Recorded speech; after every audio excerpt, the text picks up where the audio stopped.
네, 브랜드의 감성을 담아라. 두 번째 시간입니다.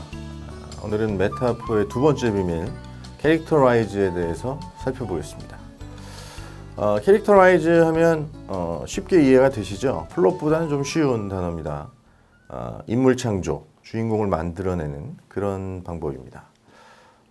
두 번째 비밀을 살펴보기 전에 오늘 또 한 편의 메타포를 소개시켜 드리도록 하겠습니다. 나는 싸우는 것이 두렵다.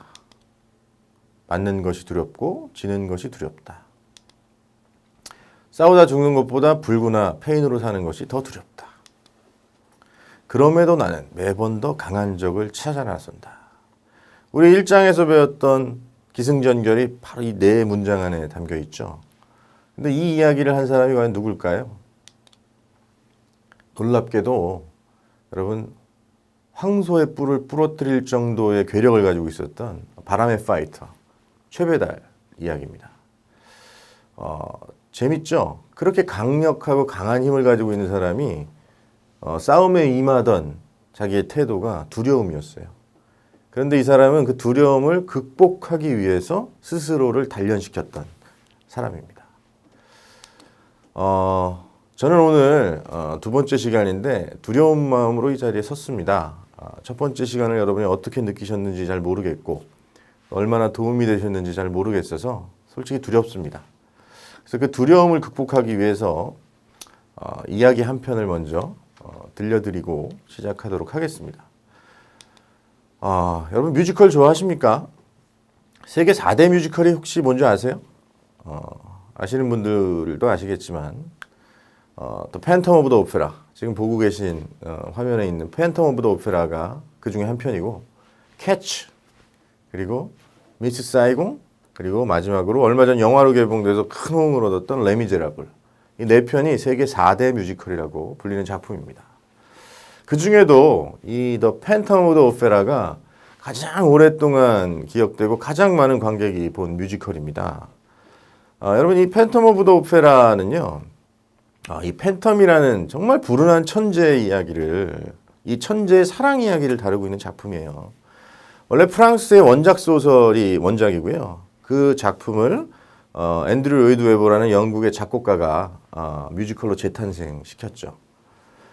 보신 분들은 아시겠지만 정말 이 팬텀이라는 인물은 정말로 공감 가기 힘들지만 또 이 2시간 반, 3시간의 뮤지컬을 보고 나면 정말 눈물을 흘리게 만드는 인물입니다.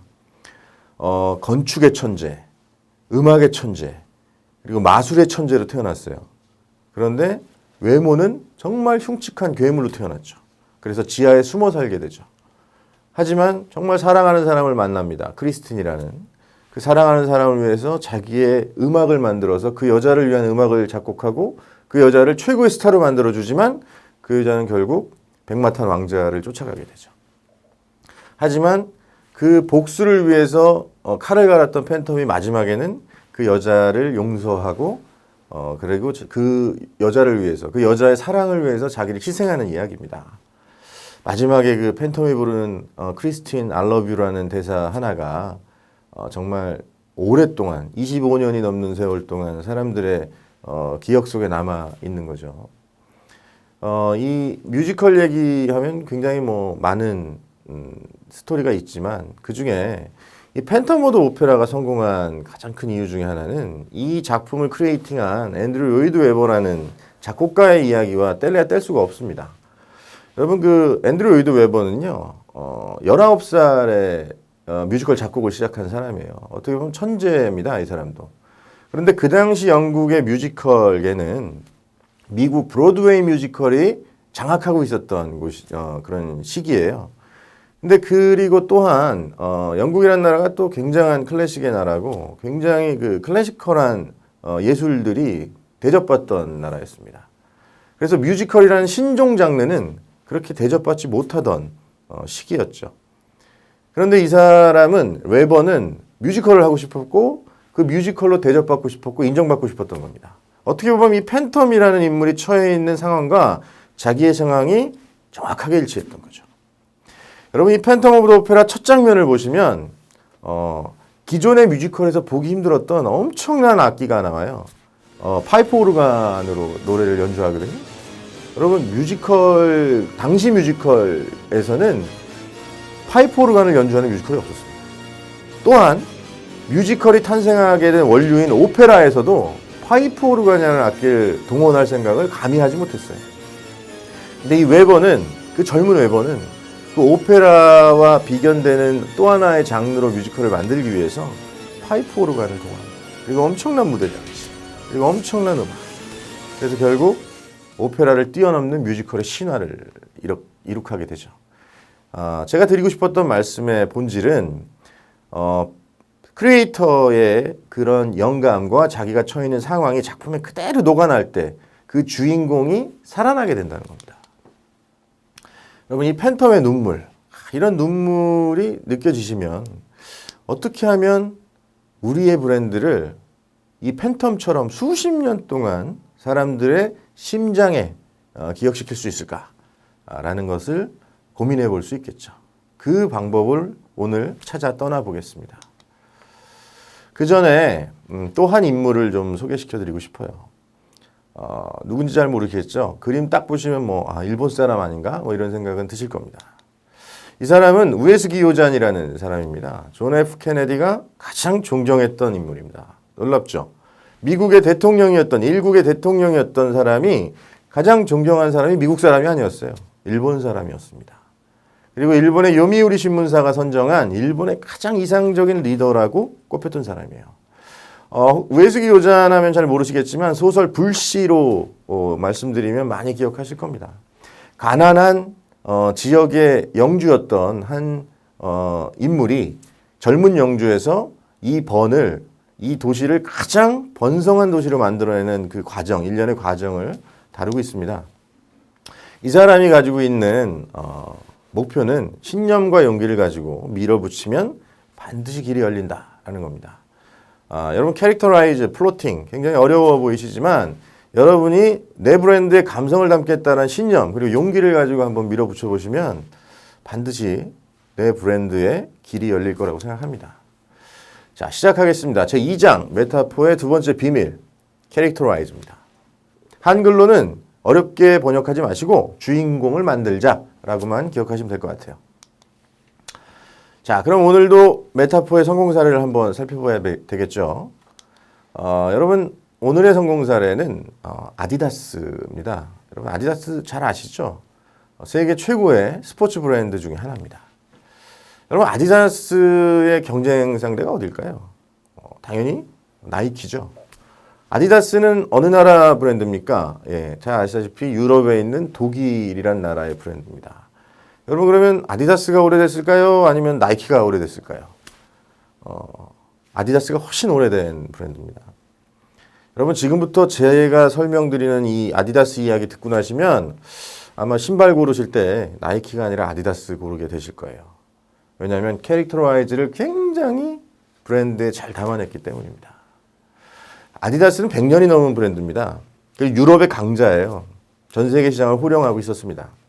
그런데 1960년대 말에 나이키라는 신흥 선진국인 미국에서 나이키라는 브랜드가 탄생합니다.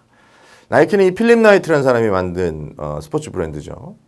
근데 이 나이키가 30년 가까이 미국 시장에 머물다가 드디어 준비를 마치고 유럽에 진출을 선언합니다. 아디다스로서는 어떤 기분이 들었을까요? 긴장하게 된 거죠. 저 강력한 브랜드가 우리 시장을 지금 노리고 있다. 이런 생각이 들었겠죠. 그런데 나이키의 공격은 정말 예측할 수 없을 정도로 강력하고 빨랐습니다. 1990년대 중반에 열린 그것도 독일 아디다스 본사가 있는 뮌헨에서 열린 마라톤 대회에 나이키가 스폰서십을 합니다. 그 대회는 그전까지는 아디다스의 동무대였어요.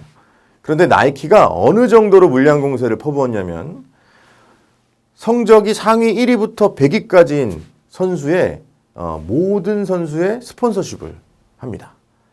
여러분, 스포츠 브랜드가 마라톤에 왜 스폰서를 할까요?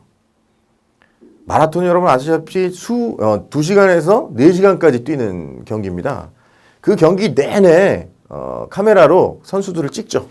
그럼 그 선수들이 입고 있는 옷, 선수들이 쓰고 있는 모자, 신발 이런 것들의 브랜드가 노출되겠죠. 가장 오랫동안 노출되는 경기예요. 그러니까 굉장한 광고 효과를 가져갈 수 있죠. 근데 여러분 한 2만 명 정도가 뛰는 마라톤에서 저 뒤에서 쫓아오는 사람들 찍는 거 보셨습니까? 위에서 군중신을 찍는 것처럼 찍긴 하지만 클로즈업으로 찍진 않죠.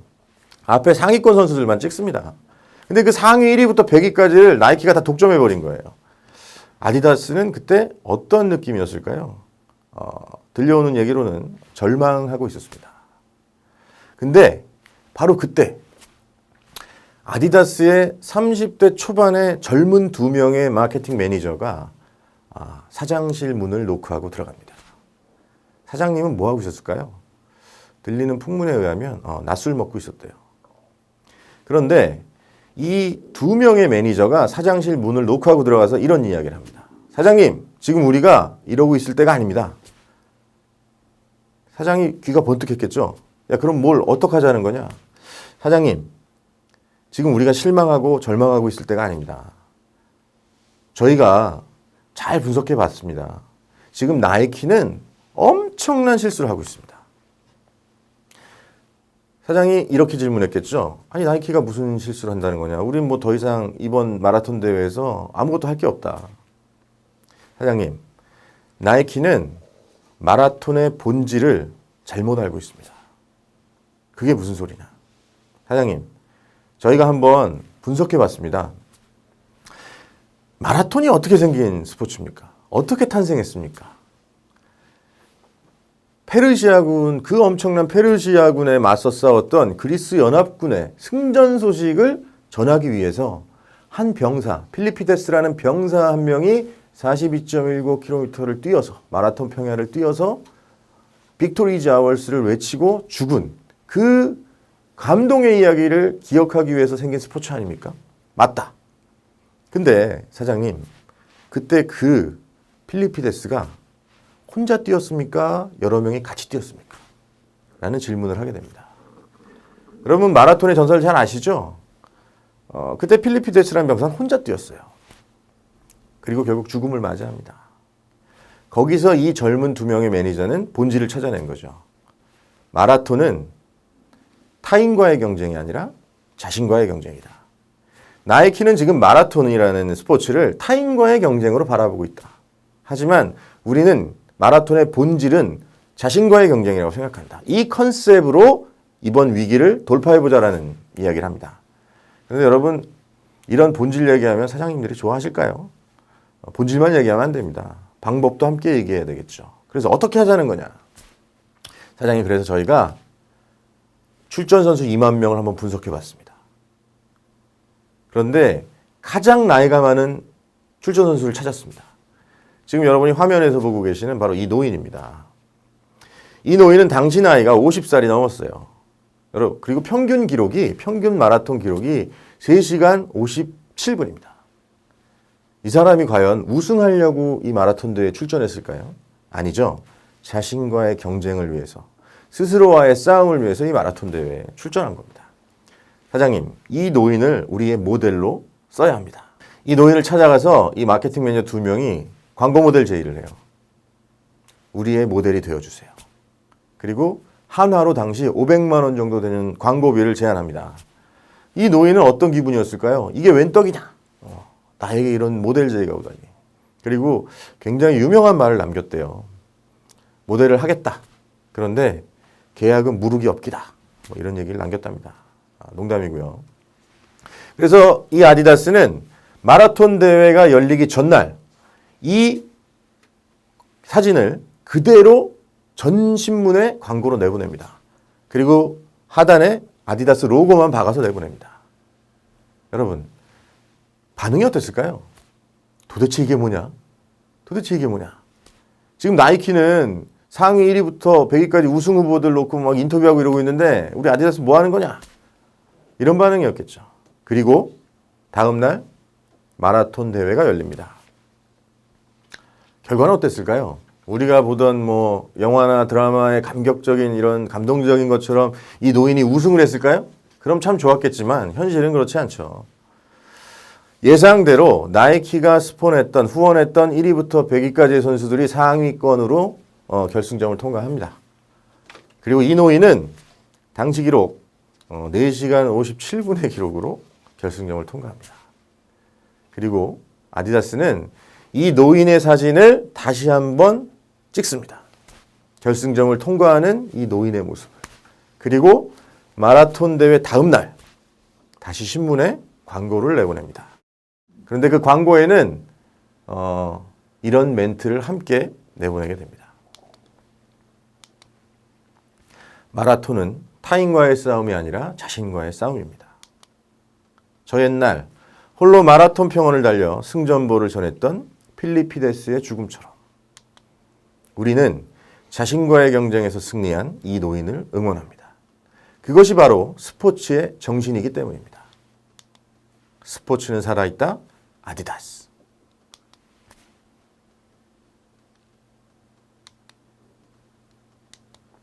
놀랍지 않습니까? 이 광고 하나로 그리고 본질을 깨우친 마케팅 매니저 2명의 노력으로 아디다스는 10년간 나이키의 유럽 공세를 막아냅니다. 여러분, 캐릭터라이즈라는 것은 우리 브랜드의 주인공을 만드는 일입니다. 캐릭터는 작품 내용에 의해서 독특한 개성과 이미지가 부여된 존재입니다. 인물일 수도 있고 그리고 소재일 수도 있고 아이템일 수도 있습니다. 그리고 이런 캐릭터를 만들어내는 일을 우리는 캐릭터 라이즈라고 부릅니다. 어떤 대상, 우리로 치면 브랜드겠죠. 어떤 브랜드에 특정한 성격을 부여하는 것. 그리고 어떤 대상의 특색을 나타내 보이는 것. 그것이 바로 캐릭터 라이즈입니다. 어려우시다고요? 어려우시면 그냥 우리 브랜드의 주인공을 만들자라고만 생각하세요. 그 주인공은 모델이 될 수도 있고 일하는 직원이 될 수도 있고 우리 회사가 될 수도 있습니다. 중요한 것은 우리 브랜드의 특색을 드러내는 겁니다. 결국 오래도록 공감받는 브랜드를 만드는 방법은 상식에 반대되는 우리 브랜드의 특색을 드러내는 겁니다. 자, 2장을 요약하겠습니다. 브랜드의 캐릭터를 넣으면 공감이 시작됩니다. 우리는 그것을 캐릭터 라이즈라고 부릅니다. 이 캐릭터 라이즈를 위해서 우리는 팬텀 오브 더 오페라라는 뮤지컬을 살펴봤고요. 그리고 우에스기 요잔이라는 케네디가 가장 존경했던 인물에 대한 메타포도 한번 들어봤습니다. 그리고 아디다스가 어떻게 나이키를 이겼는지에 대한 이야기도 들어봤습니다. 여러분, 캐릭터 라이즈는 주인공을 만드는 것이 아니고 내 브랜드의 특색을 만드는 겁니다. 근데 그 특색은 어떤 성격을 갖고 있어야 된다고요? 상식과 반대. 상식에 반대되는 특색을 넣어야 됩니다. 여러분, 상식의 반대를 어렵게 생각하지 마십시오. 소비자들이 당연히 그렇다고 생각하는 것에 반대되는 특색을 우리 브랜드에 넣으면 됩니다. 야, 저 브랜드는 비싸지 않을까? 그러면 싸게. 저 브랜드는 너무 부드러운 거 아니야? 그럼 강하게. 이런 캐릭터가 만날 때 우리 브랜드에는 플롯이 담겨지게 되고 또한 메타포가 생기게 됩니다. 다시 한번 요약하겠습니다. 메타포의 두 번째 비밀은 브랜드의 캐릭터라이징을 하는 겁니다. 캐릭터라이징이라는 것은 우리 브랜드의 특색을 만드는 것이고 요약하면 브랜드의 캐릭터를 넣는 것이다 라고 생각하시면 됩니다. 그럼 뭐가 시작된다고요? 바로 소비자와의 공감이 시작됩니다. 2장 메타포의 비밀 두 번째 비밀 캐릭터라이즈에 대해서 살펴봤습니다. 감사합니다.